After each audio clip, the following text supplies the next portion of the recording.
Buon pomeriggio, bentornati all'appuntamento con il sindaco di Catania Trentino. Bentornato caro sindaco.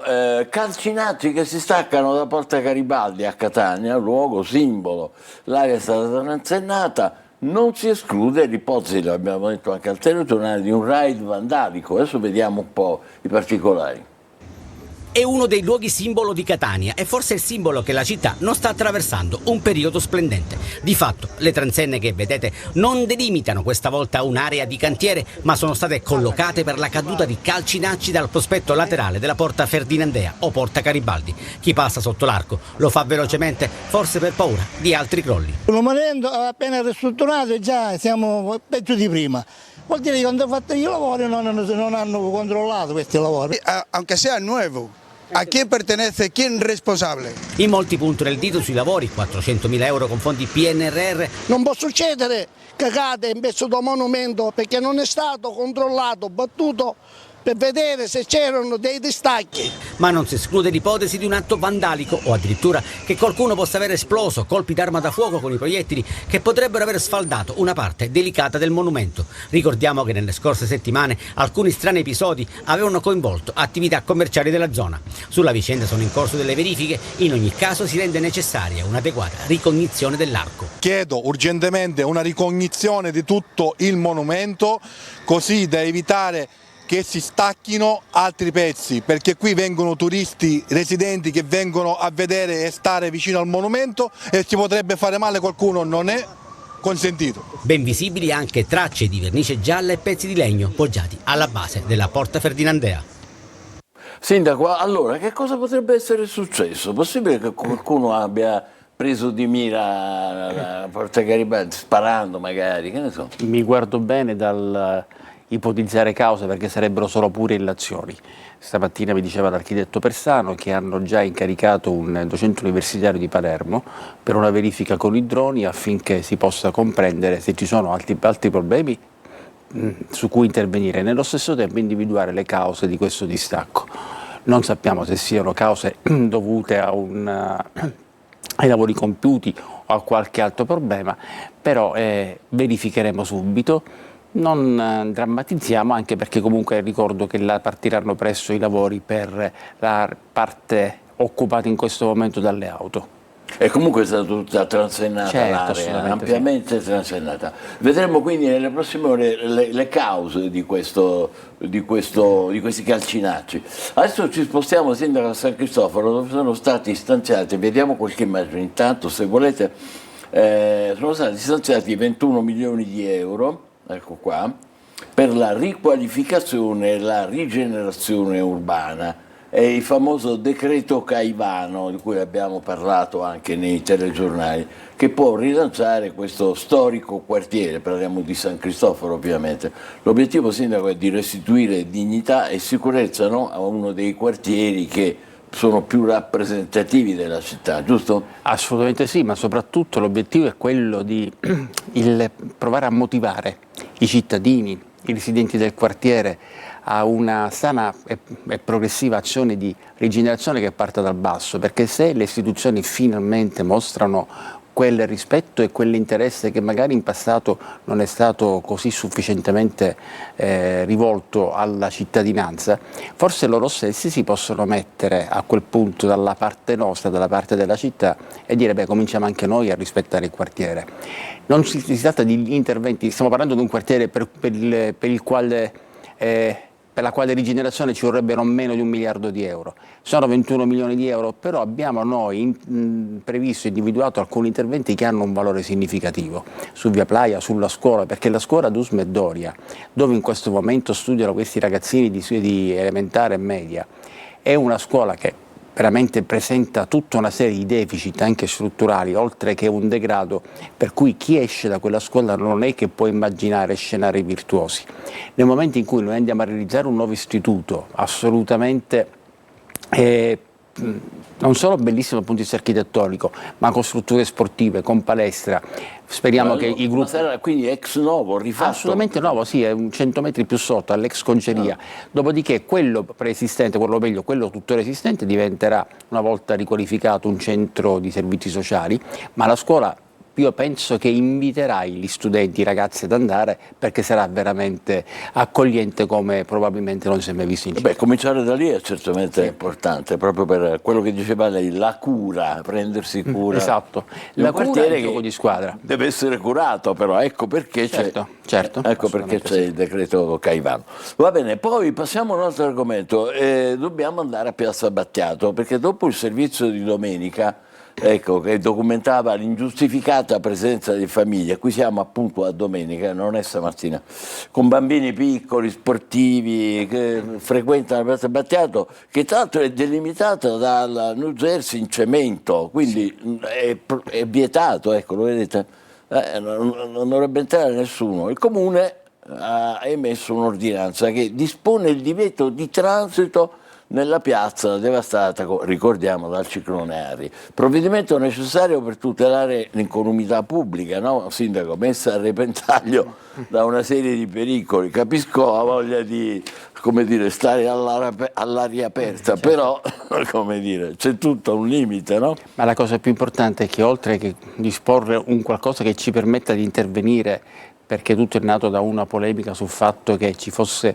un nostro agente di polizia che correttamente non è intervenuto perché non avrebbe avuto titolo per intervenire ed era lì per ragioni di viabilità e non poteva lasciare. Non doveva intervenire? Non doveva intervenire, a mio avviso non doveva intervenire, che lui era lì per tutt'altra ragione, se succedeva qualcosa ne avrebbe risposto lui, qualcosa in termini di viabilità, mentre non c'erano strumenti giuridici per intervenire nei confronti di coloro i quali superavano le barriere. Ora questi strumenti ci sono perché abbiamo noi stabilito il divieto con tanto di relativa sanzione nel momento in cui qualcuno lo violasse, ma la cosa più importante è che stiamo accelerando i lavori di riqualificazione per restituire la piazza alla città. Questo è importante davvero.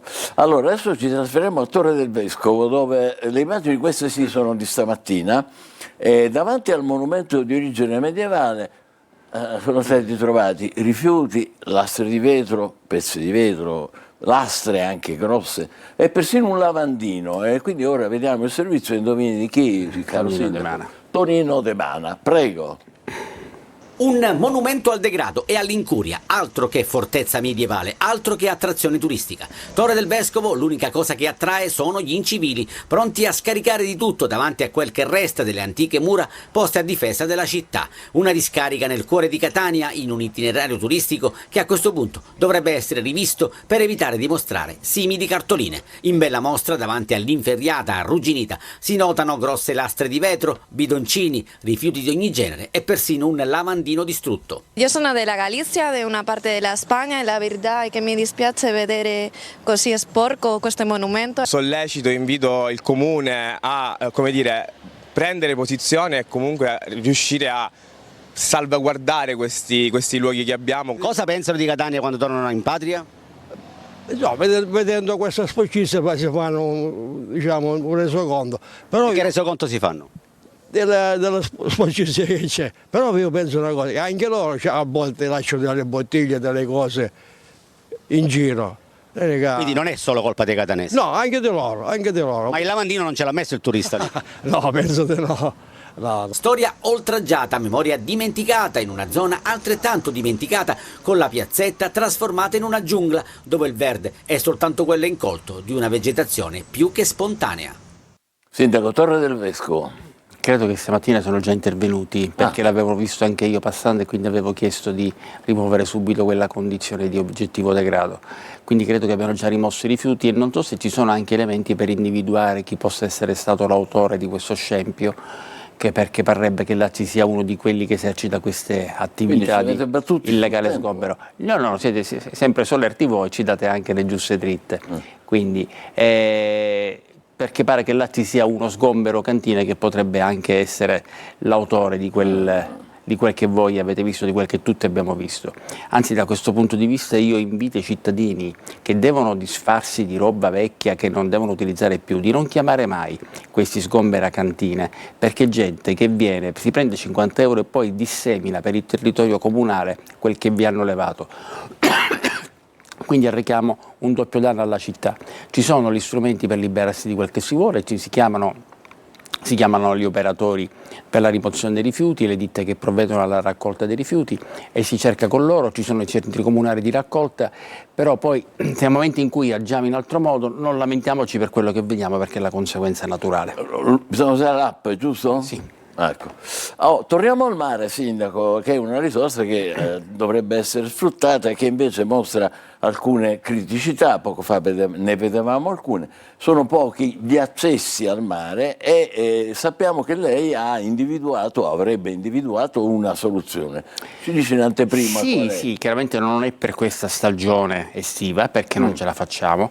Spereremmo che tutto si possa risolvere entro la prossima, nel senso che ho sempre detto che il ciclone per noi, oltre che è stato motivo di gravi danni, dobbiamo anche considerarlo come quel qualcosa che ci ha rivelato lati inediti della città, ma nello stesso tempo un modo nuovo di concepire il rapporto con la città, perché abbiamo scoperto nuove spiagge che non sapevamo di avere e nello stesso tempo abbiamo capito che probabilmente non dobbiamo ostacolare il percorso della natura che si vuole riappropriare dei propri spazi. Ecco perché noi, Piazza del Tricolore, dove c'era stata quella voragine, dobbiamo noi progettare la rinaturalizzazione, che significa levare tutto l'asfalto e creare, secondo un modello architettonico molto in voga in alcune parti del mondo, in particolare in Cile, che si chiama Managed Retreat, cioè ritiro studiato, un ritiro del sedime artificiale, quindi del cemento, dell'asfalto, e la realizzazione di percorsi naturali con gradini di pietra lavica perché la gente possa raggiungere il mare. Nel contempo ho chiesto all'assessorato regionale territorio e ambiente, per adesso l'ho fatto attraverso interlocuzioni, ma informali, lo faremo formalmente, ho già anticipato che a prescindere da quel che loro vorranno fare sulla strada di collegamento con il Porto Rossi, noi comunque intendiamo avvalerci di un nostro percorso, di una strada eventualmente realizzata da noi, per rendere fruibili le spiagge che nel frattempo si sono manifestate a seguito del ciclone. Perché il paradosso è che è una città sul mare ma che ha pochissima zona di mare fruibile dai cittadini. E lei dice è la natura che adesso ci spinge a farlo questo. Esatto, è la natura che ci sta bussando alla porta dicendo visto che non hai pensato tu, adesso sono io che ti spingo a pensarci. Grazie Sindaco, facciamo una breve pausa, rimanete con noi perché adesso toccherà a voi, li vedete i numeri 342 74 55 005 e poi la mail che vi ricordo è Sicilia24, eccola qua, 24focus@telecolor.it. State con noi, vi aspettiamo con il sindaco di Catania Trentino.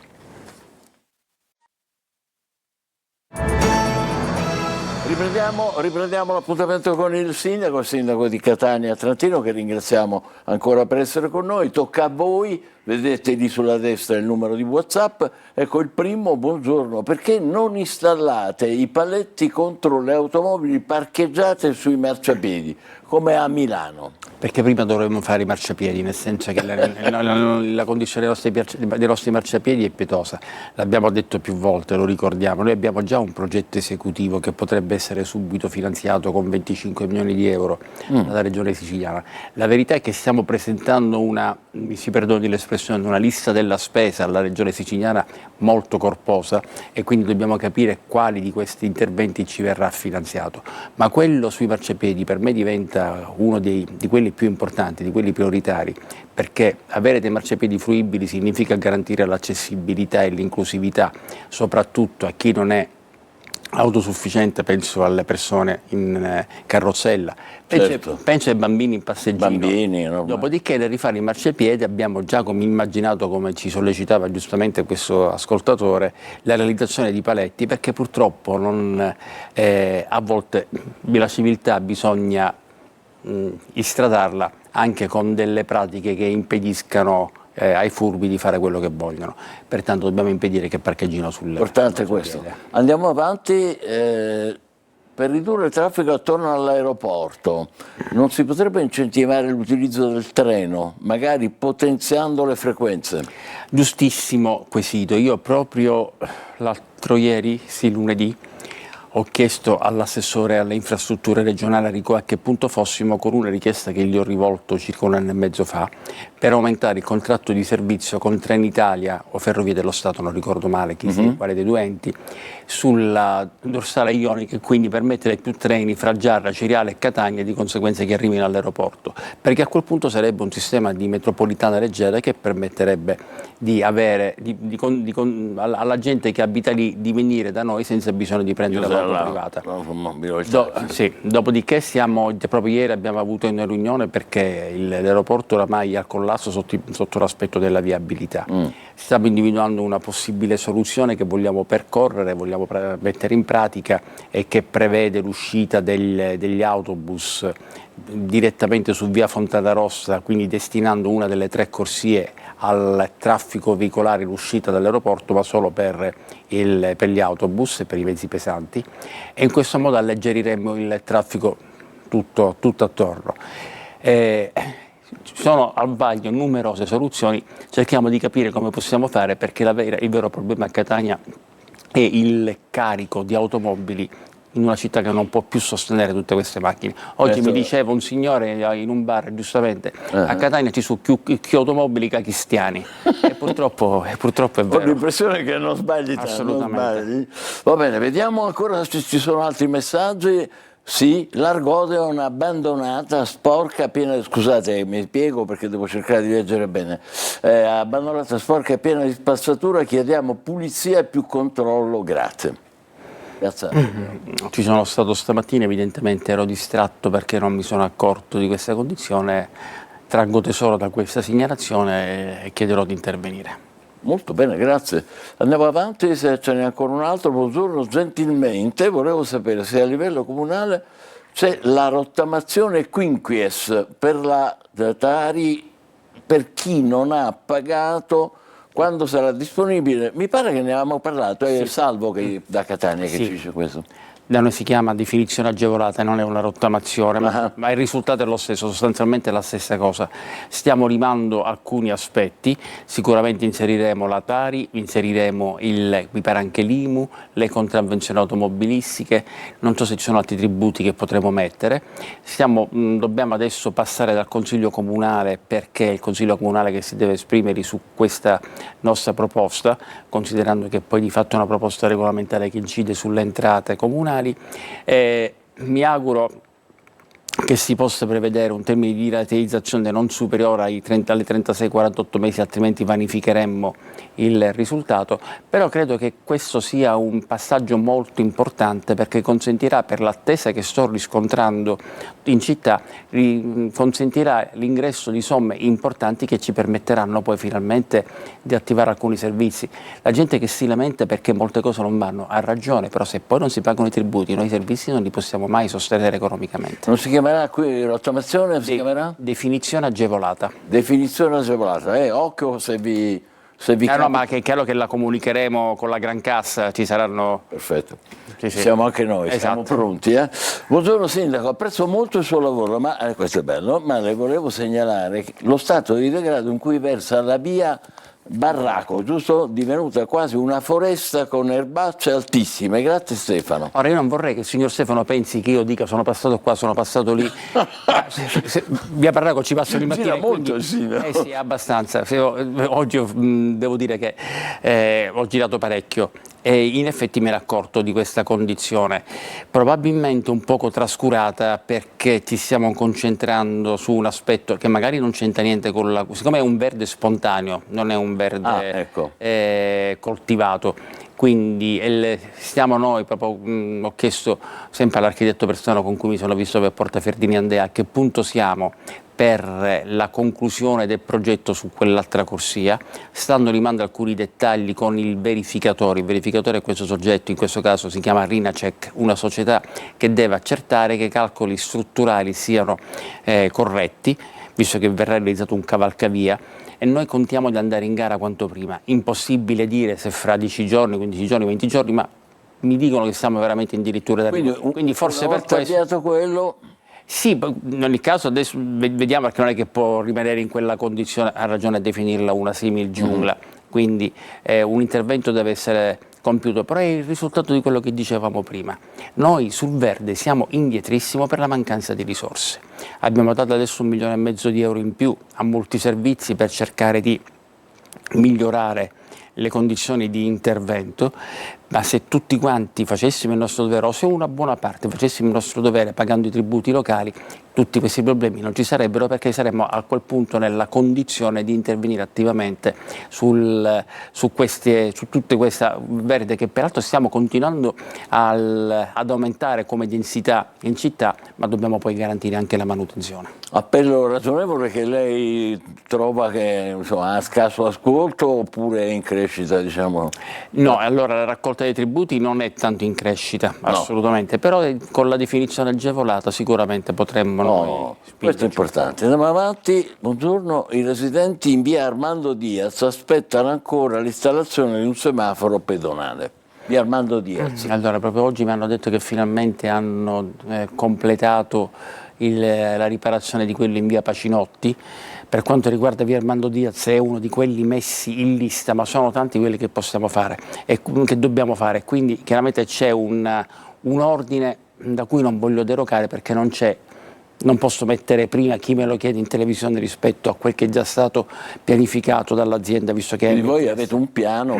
Certo, c'è un cronoprogramma che è sviluppato da MTS sulla base delle esigenze che loro ravvisano. Che comprende anche Armando Diaz? Sì, perché l'altra volta già questa domanda l'avevo fatta, io l'avevo comunicato. Perfetto. C'è tempo ancora per qualche messaggio, vediamo. Buongiorno, quando il sindaco dice di chiamare gli addetti comunali ai rifiuti per smaltire i rifiuti pesanti, dimentica, dice questo ascoltatore, che tale servizio è collegato al pagamento della Tari. A Catania pochi la pagano, ci risiamo, gli altri non chiamano perché non pagano. Allora, questa è una preoccupazione che talvolta, secondo alcuni, costituisce il motivo per cui la gente non va nei centri comunali di raccolta, perché se tu vai nei centri comunali di raccolta ti devi registrare, ma non è che se ti registri hanno modo di controllare se tu paghi la Tari oppure no. Quindi non è che ti arrestano se tu non paghi la Tari. Intanto ci eviti un problema. Ma li sta suggerendo un sotterfugio? No, non è un sotterfugio, perché nel momento in cui loro la buttano nei centri comunali di raccolta, per noi è un costo comunque inferiore rispetto poi ad andarla a raccogliere noi per strada, certo. Perché è chiaro che c'è un doppio servizio. Quindi quello che dice questo signore è certamente vero rispetto al fatto che molti non pagano la Tari, ma non può certamente incidere sull'effettuazione del servizio, perché a chiamata comunque devono intervenire. Perfetto, ci fermiamo qui, grazie per essere stati con noi, grazie al sindaco di Catania per essere stato con noi. E buonasera. Buon pomeriggio.